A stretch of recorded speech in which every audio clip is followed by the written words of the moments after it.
வணக்கம் நண்பர்களே, உங்களிடம் பேசுவது விமலா. இன்னைக்கு நாம கேட்க போற கதை மருதுபாண்டியர்.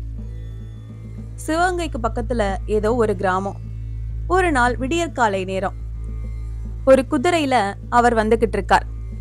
முதல் நாள் எதிரிகளோட போராடி அவர்கள் கையில சிக்காம தப்பிச்சு வந்திருக்கார். யார் அவர்? மருதுபாண்டியர். பரோபகார சிந்தை, சிவபக்தி, புலவர்களை ஆதரிக்கிற இயல்பு, குடிமக்களை தாய் போல காப்பாற்றக்கூடிய தகைமை, இப்படியெல்லாம் இருந்தும் கடைசி காலத்துல அவருக்கும் எதிரிகள். பல தடவை அவரை பிடிக்கிறதுக்கு பகைவர்கள் முயற்சி பண்ணாங்க, முடியல. ஒரு சமயம் திருக்கோஷ்டியூர் பெருமாள் கோவிலுக்கு எதிரே உள்ள ஒரு மண்டபத்துல இவர் தங்கியிருந்தார். அது எதிரிகளுக்கு தெரிஞ்சு போச்சு. ஊர் எல்லைக்கு அவங்க வந்துட்டாங்கங்கிற செய்தி இவருக்கு எட்டிடுச்சு. உடனே ஒரு குதிரைக்காரனை கூட அழைச்சுக்கிட்டு புறப்பட்டார். வலது கையில சிலந்தி உண்டாகி வேதனை கொடுத்தது. அதுல ஒரு கட்டு போட்டுக்கிட்டு புறப்பட்டுட்டார். அப்படி புறப்பட்டுதான் மறுநாள் காலையில அந்த கிராமத்துக்கு வந்து சேர்ந்தார். ஒரு கூரை வீடு. அதுக்கு முன்னாடி ஒரு வயசான அம்மா கோலம் போட்டுட்டு இருந்தாங்க. அங்க போய் குதிரை நின்னது. அந்த அம்மா நிமிர்ந்து பார்த்தாங்க. மருதுபாண்டியருடைய கம்பீரமான தோற்றம் அவங்க மனசுல அன்பை உண்டாக்கிச்சு. யாரப்பா நீ? உனக்கு என்ன வேணும்னு கேட்டாங்க. அம்மா, எனக்கு பசியா இருக்கு, தாகமா இருக்கு, ஏதாவது இருந்தா கொடுங்களேன்னார். ராத்திரி தண்ணியில போட்டு வச்சிருக்கிற பழைய சோறு இருக்கு, வா போடுறேன்னாங்க. அதே மாதிரி அன்பா உபசரிச்சாங்க. அம்மா, ராத்திரி பூரா நான் தூங்கல. இங்க மறைவா ஒரு இடம் கிடைச்சா குதிரைய கட்டி போட்டுட்டு தூங்கலாம்னு பாக்குறேன்னார். அதுதானா பெருசு? வீட்டுக்கு பின்னாடி ஒரு கொட்டகை இருக்கு, அங்கே குதிரைய கட்டி போட்டுட்டு படுத்துக்கங்க, யாரும் தொந்தரவு பண்ண மாட்டாங்க. குதிரைக்கும் தீனி போட்டுடுறேன்னாங்க. மருதுபாண்டியருக்கு ராஜ போஜனத்தை விட அந்த பழைய சோறும் பண்பாடும் ரொம்ப பெருசா தெரிஞ்சது. அந்த அம்மா கொடுத்த ஓலை பாயை வாங்கிட்டு குடிசைக்கு பின்பக்கம் போனார். குதிரையை கட்டினார். பாய விரிச்சு படுத்துக்கிட்டார். பக்கத்திலேயே குதிரைக்காரனும் படுத்துக்கிட்டான்.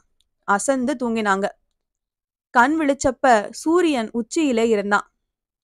அந்த கூரை வீட்டுல சாப்பிட்ட சாப்பாடும் தூங்குன தூக்கமும் உடம்புலேயும் மனசுலேயும் ஒரு புது உற்சாகத்தை கொடுத்தது. நன்றி உணர்வோட அந்த வயசான அம்மாவை பார்த்தார்.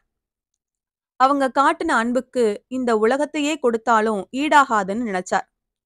அம்மா, உங்க வீட்ல ஒரு எழுத்தாணி இருந்தா கொண்டாங்களேன்னார். என் பிள்ளைங்க ஒரு விசேஷத்துக்கு வெளியூர் போயிருக்காங்கப்பா, அதெல்லாம் எங்க வச்சிருக்காங்கன்னு தெரியலையே நாங்க. சரி, பரவாயில்லன்னு குதிரைக்காரனை கூப்பிட்டா. இந்த வீட்டு கூரையில இருந்து ஒரு பனை ஓலையும் பக்கத்து வேலியிலிருந்து ஒரு முள்ளையும் எடுத்துக்கிட்டு வந்தான். அந்த கிராமம் பூராவும் அந்த அம்மாவுக்கே சேர வேண்டியதுன்னு எழுதி கையெழுத்து போட்டார். முள்ளால எழுதிய அந்த தர்ம சாசனத்தை அவங்க கிட்ட கொடுத்தார். அம்மா, சிவகங்கா சமஸ்தான அதிகாரிகள் கிட்ட இத நீங்க கொடுத்தா உங்களுக்கு ஏதாவது அனுகூலம் உண்டாகும்னு சொல்லிவிட்டு குதிரை மேல ஏறி போயிட்டார்.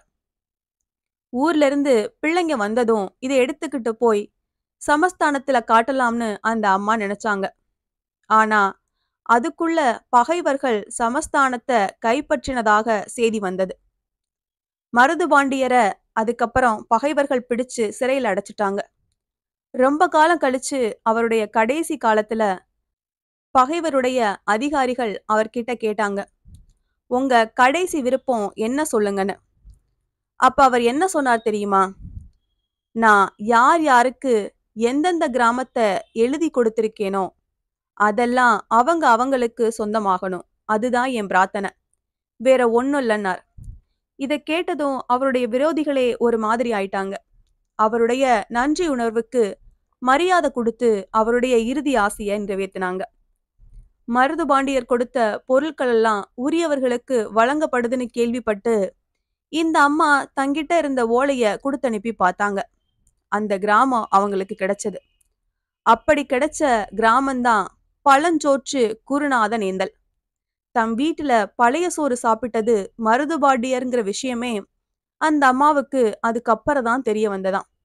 கையில கட்டு போட்டிருந்த நிலைமையிலேயும் கூரையில இருந்து எடுத்த ஓலையில முள்ளால முகமலர்ச்சியோட அவர் எழுதின காட்சி ஞாபகத்துக்கு வந்தது.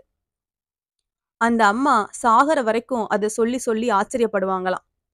அப்படி வழி வழியா வந்த செய்திதான் இன்றைய தகவல். இத தமிழ் தாத்தா உ.வே.சா ஒரு கட்டுரையில எழுதியிருக்கார். இது மாரி சமாச்சாரம் எல்லாம் இன்னைக்கு தகவலாத்தான் நாம பேசிக்க முடியும். நேர்ல எங்க பார்க்க முடியும்? ஒரு ஆளு ராத்திரி நேரத்துல வந்து, "ஐயா, நான் வெளியூர்க்காரன். இன்னைக்கு ராத்திரி மட்டும் கொல்லைப்புறத்துல உள்ள கொட்டகையில படுத்திருந்துட்டு காலையில போயிடுறேனாம்." சரின்னா வீட்டுக்காரர். இவன் விடியறதுக்குள்ள அங்க கட்டியிருந்த குதிரைய திருடிக்கிட்டு அது மேல ஏறி தப்பிச்சு போயிட்டான். காலையில எழுந்திருச்சு பார்த்தார் வீட்டுக்காரர். அதிர்ச்சி அடையணும்ல? அப்படி அடையல. "ஏன் சார், உங்க குதிரை காணாம போனது உங்களுக்கு வருத்தமா இல்லையான்னு?" கேட்டாங்க. இல்லேனார். ஏன்னாங்க. "காணாம போனது குதிரையா இருந்தா தானே சார் வருத்தப்படணும். அது கழுத சார். இருட்டுல அடையாளம் தெரியாம ஓட்டிக்கிட்டு போயிட்டான். நானே அத யார் தலையில கட்டலாம்னு பார்த்துக்கிட்டு இருந்தேன்." அப்படிங்கிறார். இந்த கதை உங்களுக்கு பிடிச்சிருந்ததுன்னா லைக் பண்ணுங்க, ஷேர் பண்ணுங்க, சேனலை மறக்காம சப்ஸ்கிரைப் பண்ணுங்க. அடுத்த கதையில சந்திக்கலாம்.